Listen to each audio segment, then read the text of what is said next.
আসসালামু আলাইকুম। কেমন আছেন সবাই? আশা করি সবাই আমরা ভালো আছি। আচ্ছা, আমরা গত পর্বে প্রেজেন্ট ইনডিফিনিট টেন্স নিয়ে কথা বলছিলাম। আশা করি সকলেরই ভালো লেগেছে। আ আজকে আমরা তার ধারাবাহিকতায় প্রেজেন্ট কন্টিনিউয়াস টেন্স নিয়ে কথা বলব। Okay, what? Present continuous tense exactly যে টেন্স দ্বারা বর্তমানে কোনো কাজ চলছে এরকম বোঝায়, তাকেই আমরা প্রেজেন্ট কন্টিনিউয়াস টেন্স বলব। প্রেজেন্ট কন্টিনিউয়াস টেন্সের আ যে চেনার উপায়গুলো, যদিও গত ক্লাসে আমি প্রেজেন্ট ইনডিফিনিটের চেনার উপায়গুলো বলিনি, বাট আজকে বলছি প্রেজেন্ট কন্টিনিউয়াস টেন্সের চেনার উপায়গুলো।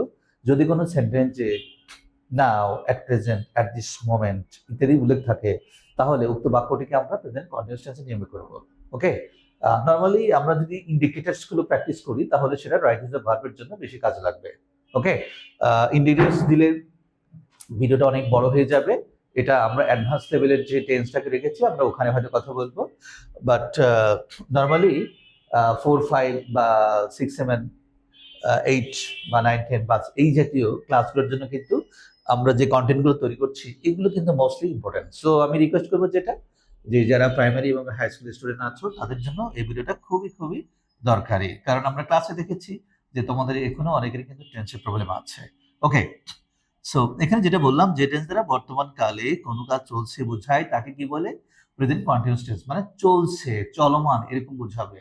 ওকে, আমি যাচ্ছি, সে খাচ্ছে, তারা লিখছে, তারা পড়ছে, এই যে চলমান কন্টিনিউয়াস এরকম বোঝাবে কিন্তু। ওকে, সো এখানে অ্যাফার্মেটিভ সেন্টেন্সের গঠন প্রণালী, প্রথমে আমরা কি বসাবো? সাবজেক্ট বসাবো, তারপরে কি সাবজেক্ট অনুযায়ী এম ইজ আর। ওকে, দেন পারোর সাথে আইএনজি প্লাস অবজেক্ট বা এক্সটেনশন। এখানে আমরা নোট দিতে পারি। আগে এক্সাম্পল গুলো বলি তারপরে নোটটা বলি। ওকে, এক্সাম্পল হিসেবে কি দিয়েছে এখানে? আই অ্যাম ওয়ার্কিং, আমি কাজ করছি বা কাজ করিতেছি। He is drawing a picture, সে একটি ছবি আঁকছে। Okay, they are playing football, তারা ফুটবল খেলছে। Karim is sitting on the chair, Karim চেয়ারে বসেছে বা বসছে। Sharif is reading the holy Quran, Sharif Quran পড়ছে। দ্য উইন্ড ইজ ব্লোয়িং, একটু মিস্টেক হয়েছে এখানে। দ্য উইন্ড, তারপরে কি স্পেস দিয়ে ইজ হবে। ওকে, দ্য উইন্ড ইজ ব্লোয়িং, বাতাস বইছে। আচ্ছা, এখানে আমরা ইন্ডিকেটরস গুলো একটু দেখে নেব কি আছে এখানে। নোট, আয়ের পরে আমরা কি বসাবো? অ্যাম বসাবো। এই ব্যবহারগুলো কিন্তু খুবই দরকার, কারণ আমরা দেখেছি ক্লাসে অনেকেই ভুল করে এখনো এক্স্যাক্টলি অ্যামিজের যে ব্যবহারগুলো। আচ্ছা, সাবজেক্ট যদি আই হয়, ওকে, তাহলে কি হবে? অ্যাম হবে। আই থাকলে অ্যাম হবে। আর যদি we, you, they and plural subject হয় তাহলে কি ইউজ করবো? আমরা আর। আবার বলি, we, you, they and plural সাবজেক্টের পরে আমরা আর ব্যবহার করব। এছাড়া আমরা দুই চোখে যা কিছু দেখি এগুলার সবই নাউন, আর এই নাউনের যে সিঙ্গুলার যে রূপগুলো আছে এবং ইহাদের প্রোনাউন যেটা আছে সিঙ্গুলার, এগুলোর সবগুলোর পরেই কিন্তু আমরা কি ব্যবহার করব? ইজ ব্যবহার করব। That's mean third person singular আমার সাবজেক্টের ক্ষেত্রে আমরা ইজ ব্যবহার করব। আই থাকলে এম হবে, we, you, they and plus subject are হবে। আর কোন ব্যক্তি, বস্তু, বিষয়, স্থান এবং ইহাদের প্রোনাউন হি, শি, ইট বুঝাইলে আমরা ইজ ব্যবহার করব। মুখস্থ করতে হবে কিন্তু এগুলো। ওকে, প্রেজেন্ট কন্টিনিউয়াস টেন্সে নেগেটিভ সেন্টেন্সের গঠন প্রণালী। প্রথম আমরা কি বসাবো? সাবজেক্ট বসাবো। এরপরে সাবজেক্ট অনুযায়ী এম ইজ আর যেটা হওয়ার কথা সেটা বসাবো। দেন ভার্বের সাথে আইএনজি, অবজেক্ট বা এক্সটেনশন। আমরা যদি স্ট্রাকচার গুলো যদি মনে রাখি তাহলে ইন্টারচেঞ্জ, যেটা এক টেন্স থেকে আরেক টেন্স, সেটা কিন্তু সহজ হবে। ওকে, দ্যাটস ওয়াই আমরা স্ট্রাকচার গুলো মনে রাখবো।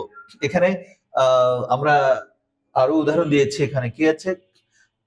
নেগেটিভ সেন্টেন্সের ঘটনা বলে রাখি যে আমরা প্রথমে অ্যাফার্মেটিভ বলছি, পরে কি নেগেটিভটা ছিল।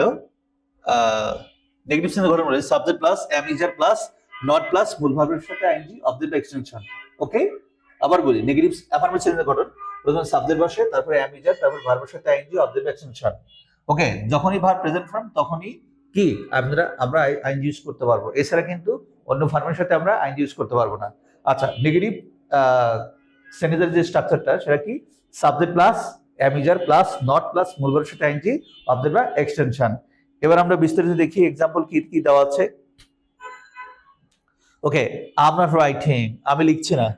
হি ইজ নট অথবা ইজন্ট ড্রয়িং আ পিকচার, সে ছবি আঁকছে না। They are not playing football অথবা দে আরন্ট প্লেইং ফুটবল, সেটা আমরা লং ফর্ম শর্ট ফর্ম দুটো ইউজ করতে পারবে এখানে। The fisherman are not catching fish in the river, জেলেরা নদীতে মাছ ধরছে না। Apu is not learning English, Apu ইংরেজি শিখছে না। সবই কিন্তু চলমান এবং নেগেটিভ, রাইট? Very simple. আচ্ছা, এখানে আমরা প্রেজেন্ট কন্টিনিউয়াস টেন্সের ইন্টিগ্রেটিভ যে ধরন প্রণালী, আসলে দেখো প্রত্যেকটা টেন্সের কিন্তু 4টা করে ইন্টিগ্রেটিভ থাকে।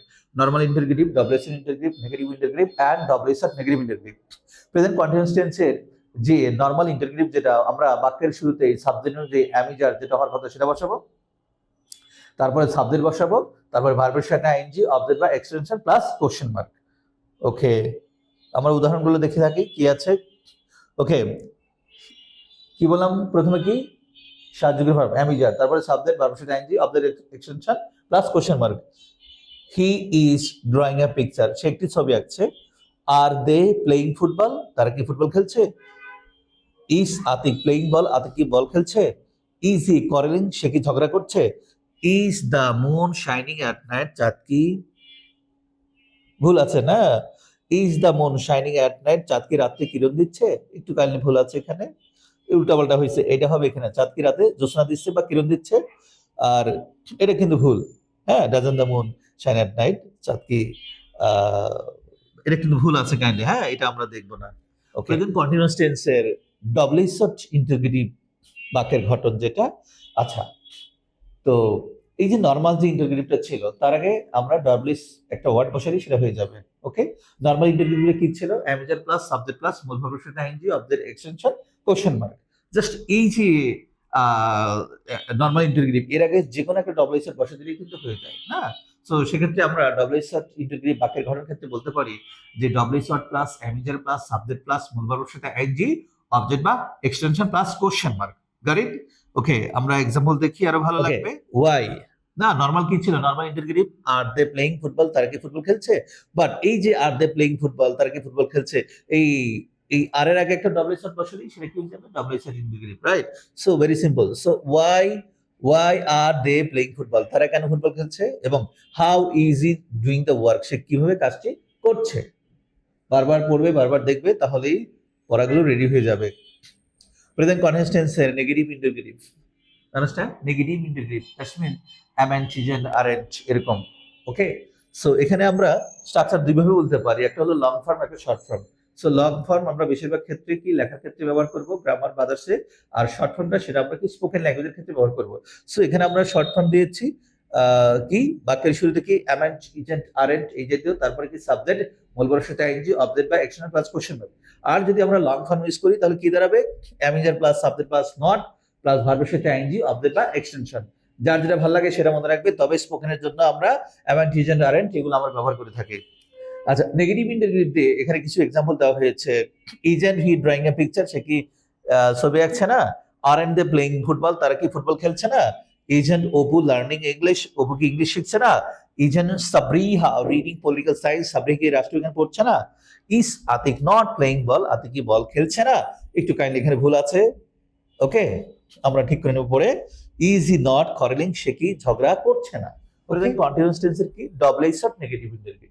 ওকে, সো বাক্যের শুরুতে আমরা ডব্লিউএস বসাবো, আর এর আগে যেটা বললাম যে নেগেটিভ ইন্টিগ্রেটিভ, ওই স্ট্রাকচারটা বসালে কিন্তু হয়ে যায়। দ্যাটস মিন বাক্যের শুরুতে ডব্লিউএস, তারপরে কি amn't, isn't, aren't plus subject plus মূল ভার্বের সাথে আইএনজি, অবজেক্ট বা extension plus question mark. Okay, so আমরা একটু উদাহরণ দেখে নিই কি আছে। Why isn't she drawing a picture? Okay, একটু ভুল আছে এখানে। হ্যাঁ, why isn't he drawing a picture, সে কেন ছবি আঁকছে না? এখানে তারা আছে, তাহলে আমরা এটা যদি তারা দ্বারা করি তাহলে কি হবে? Why are and they, are not, are and they, হিটা দে হয়ে যাবে, ড্রয়িং পিকচার না। আচ্ছা, why are and they playing football, তারা কেন ফুটবল খেলছে না? This a matter, right? আচ্ছা, আজকে পর্যন্তই। বাট আজকে আমরা যে বিষয়গুলো নিয়ে কথা বললাম, আমি একটু রিভিউ দিয়ে দিই শর্টকাট। সেটা হলো প্রেজেন্ট কন্টিনিউয়াস টেন্স, যে টেন্স দ্বারা বর্তমানে কোনো কাজ চলছে এরকম বোঝায় তাকে ভার্বের প্রেজেন্ট কন্টিনিউয়াস টেন্স বলে। ওকে, প্রেজেন্ট কন্টিনিউয়াস টেন্সের যে নোটগুলো যা আছে, বিশেষ করে যে অক্সিলারি ভার্বগুলো, সেটা কি হতে পারে? আই থাকলে অ্যাম বসে, he she it third person singular subject হলে ইজ বসে, আর we you they and plural subject হলে আর বসে। Got it? প্রেজেন্ট কন্টিনিউয়াস টেন্সের অ্যাফার্মেটিভ বাক্যের গঠন, প্রথমে সাবজেক্ট বসে, দেন সাবজেক্টের সাবজেক্ট অনুযায়ী অ্যামিজার প্লাস ভার্বের সাথে আইএনজি, অবজেক্ট বা এক্সটেনশন, ওকে, নেগেটিভ বাক্যের গঠন subject plus am not, is not, are not plus ভার্বের সাথে আইএনজি অবজেক্ট বা এক্সটেনশন। ইন্টারগ্রেটিভ বাক্যের গঠন কি? Am is are plus subject plus মূল ভার্বের সাথে ING object extension question mark. Then WS interrogative WS not plus am is are plus subject plus ভার্বের সাথে আইএনজি অবজেক্ট বা extension plus question mark. Negative interrogative বাক্যের গঠন M and is and aren't plus subject plus মূল ভার্বের সাথে ING object বা extension plus question mark. WH not negative interrogative বাক্যের গঠন WH not plus am and is and aren't plus subject plus মূল ভার্বের সাথে আইএনজি অবজেক্ট বা extension plus question mark. Dear viewers, এই ভিডিওগুলো বারবার দেখবে এবং পারলে এই স্ট্রাকচার টোটাল লিখে ফেলবে। এখানে প্রত্যেকটা টেন্সের উপরে কিন্তু আমরা 6টা করে স্ট্রাকচার দিয়েছি এবং 6টা করে স্ট্রাকচারের পাশাপাশি নোট দিয়েছি প্লাস ইংলিশ বাংলা এক্সাম্পল দিয়েছি। আই থিংক যদি আমরা ভিডিওটা বারবার দেখি এবং খাতায় আমরা নোট করি তাহলে এ টু জেড কি সমস্ত টেন্স কিন্তু আয়ত্তে এসে যাবে। আর আমরা চেষ্টা করব পর্যায়ক্রমে সমস্ত ভিডিও আপলোড করার জন্য টেন্সের উপরে যত যা আছে। একটা জিনিস মাথায় রাখবে, যে জানে না টেন্স তার ইংলিশ গ্রামারে নাই কোনো সেন্স। আর এই ক্ষেত্রে আমরা বিশেষ করে যারা স্পোকেন নিয়ে কাজ করছি বা স্পোকেন শিখতে চাই তাদের জন্য যে এই যে টেন্স গুলো দিচ্ছি খুবই খুবই উপকারী। বিশেষ করে আপনি অ্যাফার্মেটিভ বা নেগেটিভ কোনো কথা বলতে গেলে কিন্তু কি এই টেন্সে লাগবে। প্লাস এখানে কোশ্চেন করার জন্য মোস্ট ইম্পর্টেন্ট যেটা, আমরা ইয়েস নট ভেরি গুড বললেই হবে না। যদি আপনার কনভারসেশন কন্টিনিউ করতে চান তাহলে অফকোর্স আপনাকে কোশ্চেন করা শিখতে হবে। আচ্ছা, প্রত্যেকটা টেন্সে 4টা করে কোশ্চেন হতে পারে, normal interrogative, double interrogative, negative interrogative, then what WH of negative interrogative. এগুলো যদি মনে রাখি তাহলে কিন্তু done. Thank you very much to আল্লাহ হাফেজ, বাই।